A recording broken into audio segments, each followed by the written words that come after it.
नमस्कार. भारतात स्वतःचा व्यवसाय सुरू करायचा विचार मनात आहे, मग त्यासाठी कोणते कायदेशीर नियम पाळावे लागतात हे जाणून घेणं खूप महत्वाचं आहे. चला, आपण मिळून हा सगळा प्रवास एकदम सोपा करून टाकूया. आता बघा, व्यवसाय सुरू करणं हे थोडं गुंतागुंतीचं वाटू शकतं, नाही का? खास करून जेव्हा कायद्याचा विषय येतो. पण एक गोष्ट लक्षात घ्या, अनेक नवीन व्यवसाय फक्त कायदेशीर बाबींची माहिती नसल्यामुळे अयशस्वी होतात. त्यामुळे जर आपल्याला यशस्वी व्हायचं असेल तर या खेळाचे मूलभूत नियम समजून घेणं खूप गरजेचं आहे. ठीक आहे. चला तर मग पटकन बघूया की व्यवसायाच्या पायाभरणीसाठी कोणते 5 महत्त्वाचे कायदेशीर टप्पे आहेत. आपण पाहणार आहोत व्यवसायाची रचना, टीमसाठी कायदे, नोंदणी आणि मंजुरी, व्यवहारांचे नियम आणि शेवटी ब्रँड आणि ग्राहकांचं संरक्षण. तर सगळ्यात पहिला आणि महत्त्वाचा टप्पा म्हणजे तुमच्या व्यवसायाची रचना निवडणं. म्हणजे हा तुमच्या एंटरप्राइजचा एक प्रकारे ब्लूप्रिंटच आहे, कारण तुम्ही जी रचना निवडाल त्यावरच पुढचे सगळे कायदे आणि नियम अवलंबून असणार आहेत. भारतामध्ये व्यवसायाची मालकी ठरवण्यासाठी प्रामुख्याने 4 कायदेशीर संरचना आहेत. यामध्ये येतो भारतीय भागीदारी कायदा, मर्यादित दायित्व भागीदारी कायदा म्हणजे LLP ॲक्ट, मग आहे कंपनी कायदा आणि भारतीय सहकारी संस्था कायदा. आता भागीदारी आणि LLP म्हणजे लिमिटेड लायबिलिटी पार्टनरशिप यातला फरक समजून घेऊया.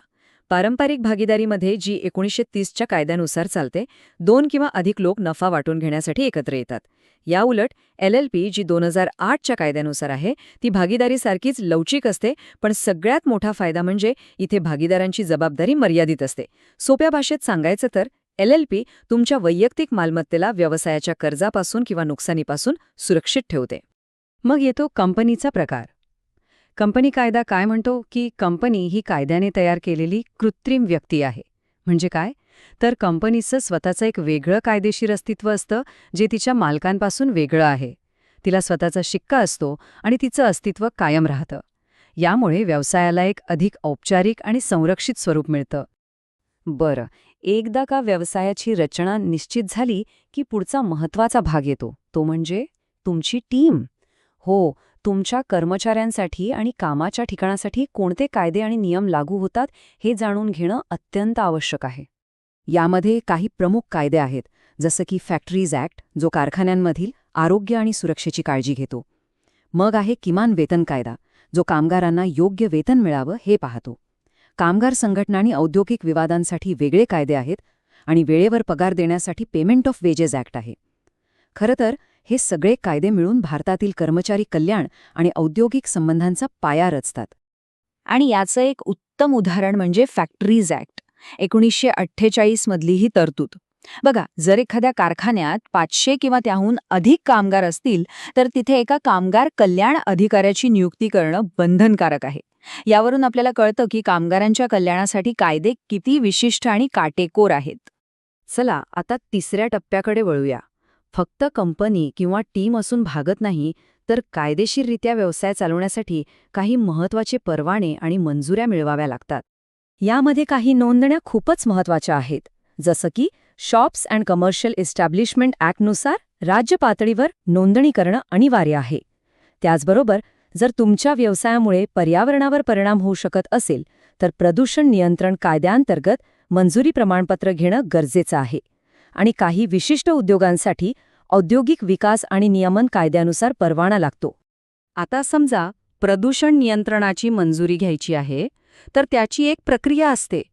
तुम्हाला आधी राज्य प्रदूषण नियंत्रण मंडळाकडे अर्ज करावा लागतो.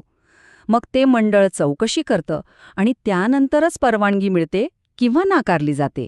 आणि हो, परवानगी मिळाली तरी त्यासोबत काही अटी असू शकतात. या सगळ्या प्रक्रियेचा उद्देश एकच आहे, आपला व्यवसाय पर्यावरणाची काळजी घेतोय याची खात्री करणं.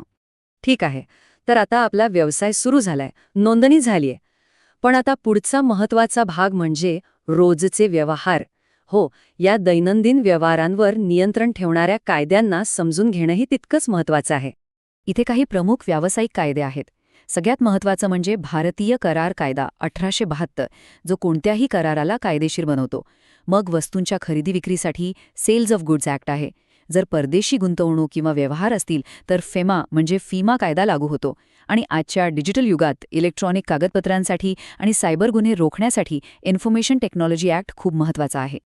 आणि आता आपण आलो आहोत शेवटच्या पण अत्यंत महत्त्वाच्या मुद्द्यावर. आपला व्यवसाय उभारायला पण त्याचं नाव, त्याची ओळख म्हणजेच आपला ब्रँड आणि आपले ग्राहक यांचं संरक्षण कसं करायचं, चला पाहूया.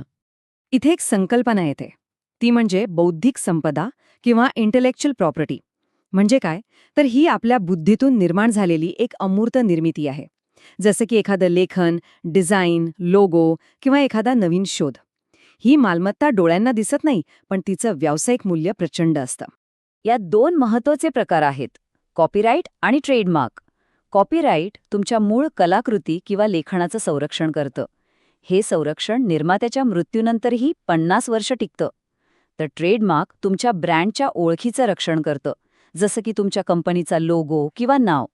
सोप्या भाषेत सांगायचं तर कॉपीराईट निर्मितीचं संरक्षण करतं आणि ट्रेडमार्क ओळखीचं. आणि हो, हे लक्षात ठेवा की एकदा नोंदणी केलेला ट्रेडमार्क सुरक्षित ठेवण्यासाठी दर 10 वर्षांनी त्याचं नूतनीकरण करावं लागतं. आणि जर आपण एखादा नवीन शोध लावला असेल तर त्यासाठी पेटंट मिळवता येतं. पेटंट म्हणजे काय, तर त्या शोधावर मिळालेला एक विशेष अधिकार. साधारणपणे 20 वर्षांसाठी तो शोध बनवण्याचा, वापरण्याचा किंवा विकण्याचा अधिकार फक्त तुमच्याकडे असतो. हा तुमच्या बुद्धिमत्तेचा आणि मेहनतीचा एक प्रकारे सन्मानच आहे. बौद्धिक संपदेसोबतच ग्राहकांचा विश्वास जिंकणंही महत्त्वाचं आहे. यासाठी ग्राहक संरक्षण कायदा आहे, जो ग्राहकांना शोषणापासून वाचवतो. आणि बाजारात निरोगी स्पर्धा टिकवून ठेवण्यासाठी स्पर्धा कायदा आहे, जो मक्तेदारीला आळा घालतो. हे दोन्ही कायदे मिळून एक चांगली आणि न्याय्य बाजारपेठ तयार करतात. तर या सगळ्या कायद्यांची माहिती असणं ही खरं तर प्रत्येक उद्योजकाची वैयक्तिक जबाबदारी आहे. हे फक्त नियम पाळण्यापुरतं मर्यादित नाही, तर यामुळे आपला व्यवसाय सुरळीत चालतो आणि भविष्यातली कायदेशीर गुंतागुंत आपण सहज टाळू शकतो. शेवटी हे सगळं एक मजबूत आणि टिकाऊ व्यवसाय उभारण्यासाठीच आहे. चला, तर जाता जाता आपण आज काय शिकलो त्यावर एक नजर टाकूया. सगळ्यात आधी आपल्या व्यवसायासाठी योग्य कायदेशीर रचना निवडा. आपल्या कर्मचाऱ्यांप्रती आणि पर्यावरणाप्रती असलेल्या जबाबदाऱ्या ओळखा. व्यावसायिक व्यवहारांसाठी नियमांचं पालन करा. आणि हो, आपल्या बौद्धिक संपत्तीचं आणि ग्राहक हक्कांचं नेहमी संरक्षण करा. तर आता हा संपूर्ण कायदेशीर आराखडा आपल्यासमोर स्पष्ट आहे. आशा आहे की या माहितीमुळे पुढे जाण्यासाठी एक आत्मविश्वास आणि स्पष्टता मिळाली असेल. आता विचार करा, तुमच्या बिझनेस आयडियासाठी तुमचं पहिलं कायदेशीर पाऊल कोणतं असेल?